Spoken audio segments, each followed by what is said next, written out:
Okay, if we can start with the strategic rationale, I guess, behind the merger of Trustmarque and Ultima, and I suppose how this combination strengthens the position of the two organisations in the UK IT services market.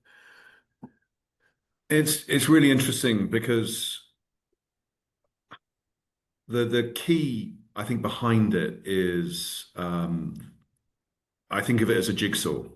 So if I look at Ultima, they've got some fantastic jigsaw pieces that Trustmarque don't have.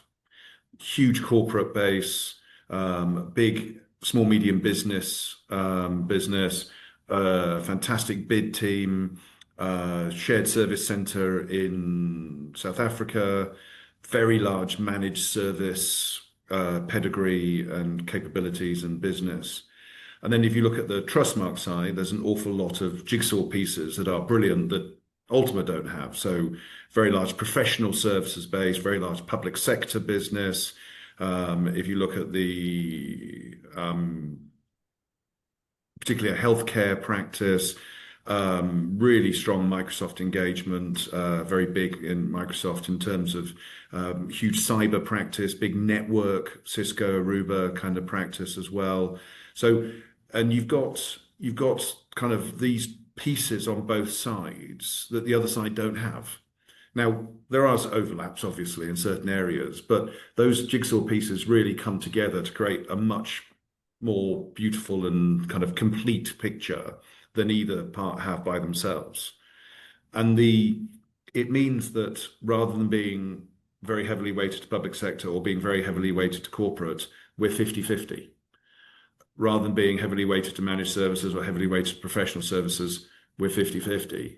And the other thing is that is very different. So Ultima and Trustmarque together are very different, I think, in two ways in the market. One of which is the percentage of services versus product we have. So both companies today have about 50-60% product and about 40-50% services. Unlike our competition, which can be 90% product and 10% services. So we've both invested heavily in the last couple of years in terms of driving up that services relationship, services percentage that we've got with our customer base. And so coming together is actually a very similar group of people who have a product and services mindset to kind of deliver both to the customers. Okay, and in terms of the potential, I mean, I think I'm right in saying that your combined sort of income target is over $1 billion. So target, yeah. So we're aiming for that. Yeah. So you're aiming for that. So how would you sort of, in broad terms, I guess, plan to drive the sort of growth and profitability? Because it's quite a competitive, obviously, IT channel landscape. That just I know it's very early days, so it might be a bit unfair to ask, but no, it's not unfair. So strategically, we've come together as a leadership team. We've already picked some big bets for next year that we think we can do to drive some differentiation in the market. Cyber's a great example of one of those. Managed services relationships. We've got a real opportunity to cross-sell. So to take managed services into the Trustmarque base and take things like cyber and network and Livingstone, which is one of the sub-brands, into the Ultima base. So I think there's a real appetite, and one of our strategic ambitions is to have more lines of business in all of our clients. So we've got a client segmentation, strategic accounts, growth accounts, kind of base accounts and unmanaged accounts, and kind of looking at that segmentation and driving accounts to become more strategic, and for us to become more strategic to our clients and our clients to become more strategic to us. Our partners becoming more strategic with us and us becoming more strategic with our partners. And that three-way relationship really enables us to provide more, to have a greater share of wallet, to be a greater strategic partner to our customers. And I think there's certainly our focus is, from a growth perspective, is on our current base. Do we want new customers? 100%. Do we think how we can get it? 100%. but there's a greater appetite to grow the number of lines of business inside our current base. Okay, and to that point, maybe the merger will help, and if it will, perhaps you can explain how end users, customers to address some of the complexities, if you like, that are becoming more and more sort of challenging in terms of their IT estates. And I'm thinking, I mean, we can't have a conversation about IT without mentioning AI, obviously, and then we've got sort of multi-cloud hybrid environments and maybe sort of automation, which obviously isn't unrelated to AI. So just, yeah, how the strength of the two of you sort of helps your end customers with those sort of pain points. 100%. I mean, historically, customers would come to us and say, we want this. And more customers are come to us saying, we've got this problem. And that problem is rarely solved these days with one thing. Frequently, the problems are more complex, and have a greater need for multiple practices to work together, multiple kind of technologies to come together. And we want to be there. I want to be on speed dial for our customers. I want them to kind of go, whatever their technology challenge, that we're there to help them. We're there to help them understand what the end state is. But one of the things, again, with this services mix that I believe differentiates us in the market is we not only help the customer understand what they want to buy and buy it at the right price and implement it, but we want to go those last two steps, which is help them decommission the stuff that they don't need anymore, saving them money. And then the last one, which I think is the most important, and particularly around things like AI, is adoption. So we took on a new client recently, and they had 20,000 Copilot licenses. We've got a piece of IP called Prism, which will understand all of your Copilot usage, whether it's an agent level or a user level. And they were using 840 licenses, but paying for 20,000. So I don't want to sell them any more Copilot licenses because they don't need any more Copilot licenses. I want to help them drive adoption of those. It's the value of that. You're not going to get any value out of any of your technology unless you're using it. So that adoption is critical. So do we do AI selling licenses? 100%. Do we implement them and drive the automation and the value around it? 100%. Do we make sure the security and the data is there? 100%. It's the last bit, which I think is that adoption, which drives some of the magic. Okay, and you mentioned already that you've obviously got between you strong heritages in managed services and professional services. In terms of integrating those capabilities to, I guess, obviously deliver a unified customer experience. Again, it's early days, but is there sort of some understanding as to how that will come about? So yeah, so we've got a new leadership team. So I've got a new leadership team set up, which is a combination from both the businesses coming together. We've recognized the kind of the pedigree of managed services from Ultima. So the person who heads up all of the managed services and reports to me is ex-Ultima, and the pedigree of professional services from Trustmarque, and the person who heads that up is ex-Trustmarque. And so those two report to me, and those are kind of two delivery teams with kind of over 300 people in each of those teams. And then we have, layering across that, the industries and accounts.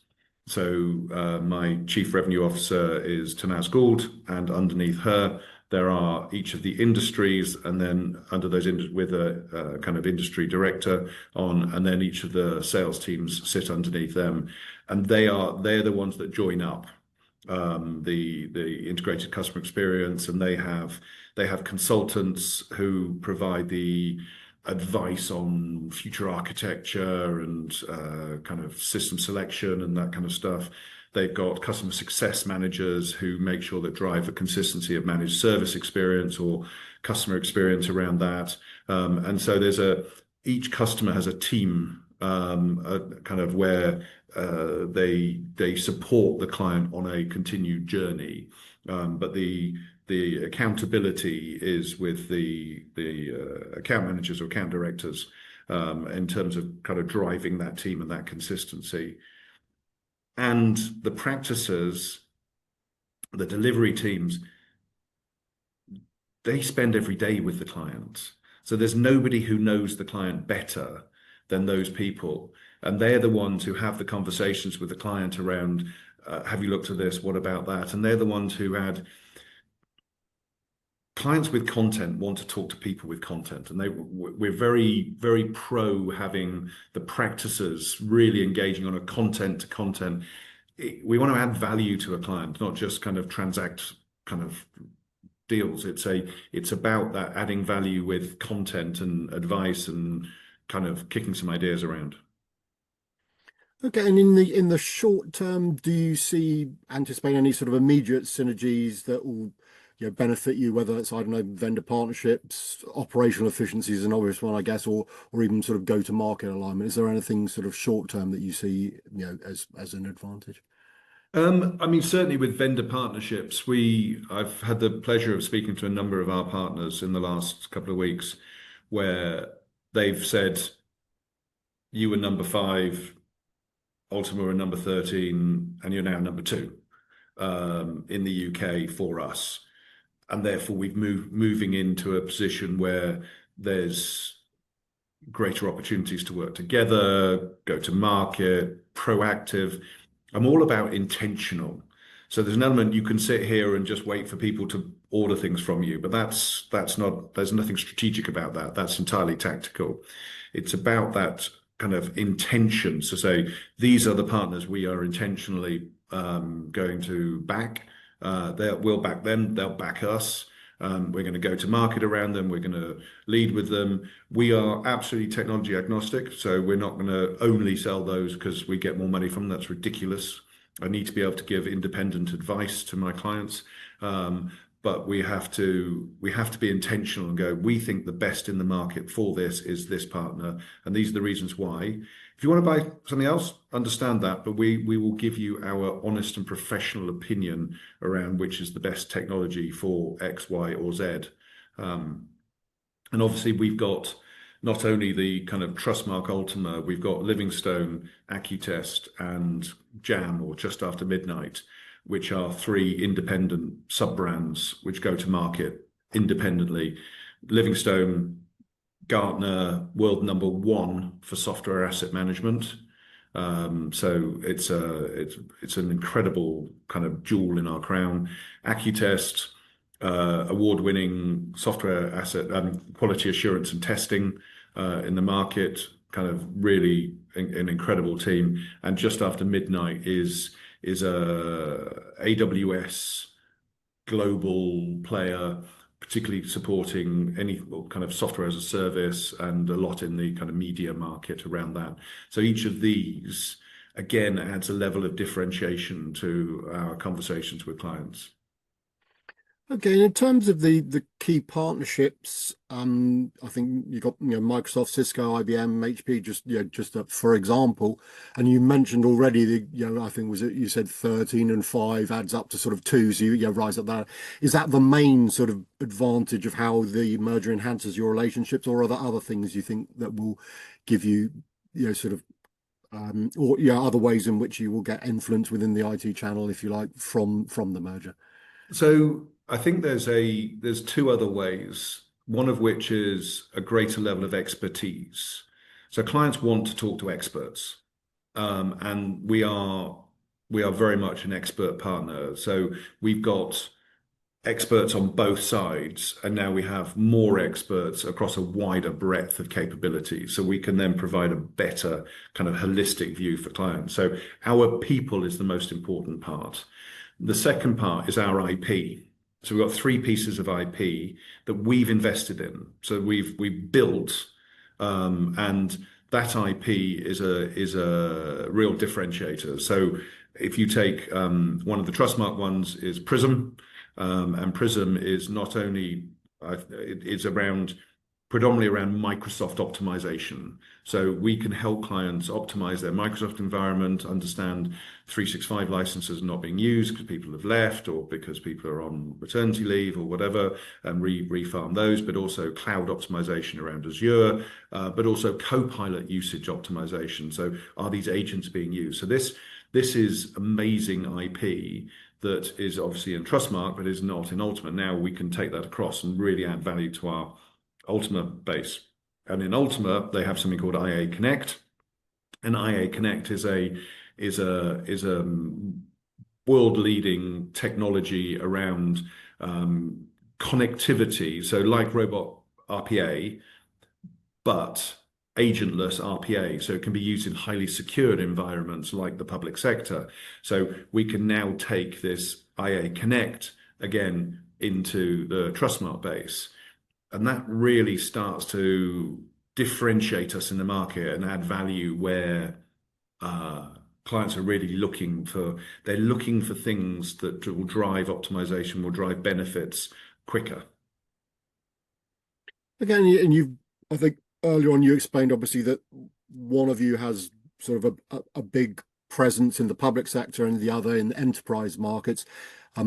And in terms of the merge organization, the balance of that focus, I mean, do you think there'll be any difficulties in keeping each of those equally well served, or do you think there'll be challenges, temptations to go slightly one way or the other, or what's the sort of... Well, magically, it's become 50-50. And it's kind of one of those things you turn around and go, wow, we're now, and I love when salespeople compete against each other. It's a great thing. So I've currently got a bunch of salespeople, bunch of account directors across the business competing to be the first to do a cross sell. And then each of the industries is going to compete to be the one that's growing the fastest. And it's lovely. It's a healthy competition. It really is. It's about getting them together. And what they are doing is they're finding fantastic things that they can take to their clients and to add more value to their clients. They're going, this is brilliant. My client would really like this. And it's a virtuous circle. I think it can only help. And there are certain things. So if you look at local government and mid-market corporate, there's a lot of similarities in terms of what you take to them, in terms of how they buy and how they consume and what they're looking for. So there's a lot of learnings that actually come across the different parts. So I'm very excited by it. Okay, and in terms of how the merger is already impacting or may impact over time channel partners and resellers, it sounds obviously as if potentially they've got more and more opportunities, but anything in a practical term, do you have to sort of reimagine your sort of channel strategy, or is it pretty much business as usual for most of your partners, resellers? I think it's taking the best from both. So at the moment, it's all business as usual. So we're going to continue at the moment with 2 brands and 2 go-to-market, and we will be kind of changing that, and we will be coming together under 1 brand. But what we want to do is we want to do it properly. We don't want to do it quickly. There's no point rushing into something. Our clients are going to have the same experience they've got at the moment, the same account directors, access to the same technology, and more expertise, and more IP, and more partnerships, and more capabilities. So it's the same and more. And what we don't want to do is disrupt things. We don't want to go, right, we're going to definitely go after this, and we're definitely going after that. There's an element of what we are delivering for our customers at the moment. We want to be able to be strong and continue to deliver that. And as we come together, we are very much picking the best from both. So Ultima's got a fantastic pedigree with Citrix and HPE, for example, and together we can do more with those. Whereas Trustmarque has a fantastic pedigree with things like IBM and Hitachi Vantara. Again, we can take those. And both of us have a fantastic pedigree with Microsoft. And so it's about that. And every partner, so I'm with Microsoft's board tomorrow. where I was sharing the news with Microsoft a couple of weeks ago, and they're over the moon. I mean, they can see why we're doing it, and they can see the value, and they can see the potential of us coming together, greater access to our clients, greater access for opportunities, greater learning in terms of how things work across both businesses. Okay, yeah, and perhaps sort of following up on that, slightly tangentially maybe, but you've obviously brought together some big names, leaders from two organisations in the sort of unified leadership team. Do you Are you confident, I suppose, that the two organisations have largely similar cultures and therefore the integration? Because I know in a lot of mergers that the sort of cultures can be a big sticking point. But are you optimistic that the two organisations have largely similar sort of cultures and therefore bringing them together is going to be relatively easy, shall we say? Yeah, I mean it's a culture eats strategy for breakfast, I think is the quotation. 100%. Culture's the most. We are a people business, and we've got over 1,000 people now in the business, and this is the start of the next phase of their career. They're now in a new merged company, and it's giving them opportunities. I am blown away by how similar the cultures are, in terms of focusing on clients, focusing on collaboration, focusing on innovation, valuing technical expertise, and this kind of stuff. So there's a real alignment of cultures. We've done some culture work already, as part of the merger, and we'll continue to do more as part of the integration. I'm in our Reading office at the moment, which is the legacy Ultima office, walking around, talking to people. They feel like the same people. Both sets of people you go into a room and you can't go, oh, they're obviously legacy. It's really does feel like one team coming together. So I'm very lucky as the CEO to have two similar cultures, because I've certainly in the past merged companies together where it's not quite been as aligned. And maybe just in finishing, sort of looking ahead to the new brand launch, I think next year, is there a particular sort of message you'd want customers and partners to have when it comes to the sort of identity and vision of the combined business? I like what we're using to get stronger together. Your expert partner, trusted to deliver, is what we're using at the moment as a part of a kind of holding platform for MergeCo. And what I really like is stronger together is it's a very focus on people. So I believe that Trustmarque and Ultima are stronger together, but I also believe that we are stronger with our partners and with our clients. So I always talk about these three concentric circles. So there's us, there's our clients, and there's our partners. And it's when those circles overlap is where we deliver the most value. And so it's that stronger together is wider than just we're stronger as a merged entity. It's we're stronger together in the ecosystem.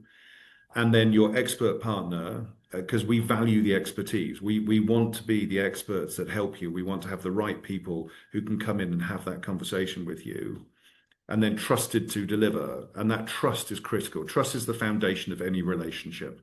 And so we're trusted to actually deliver the value, not just identify opportunities, but to deliver it, not just transact the technology, but to deliver it, not just to implement it, but to deliver the optimization and the adoption around it as well. So it's around that kind of triangle of stronger together, your expert partner, trust to deliver, really works, I think, in terms of what message we want to get to market. Excellent. I mean, it's been fantastic to chat, and thank you so much for giving me some time to explain a little bit more about the coming together of the two organisations and how you see it working. But Simon, I say really appreciate your time. Thank you. No, absolute pleasure. Absolute pleasure. It really is. As a merger in the industry, I think we've been lucky to find each other, and it's now as I say, day one of the next phase. Yep, no, it sounds like an exciting future. So thanks again. Fantastic. Thanks, Philip.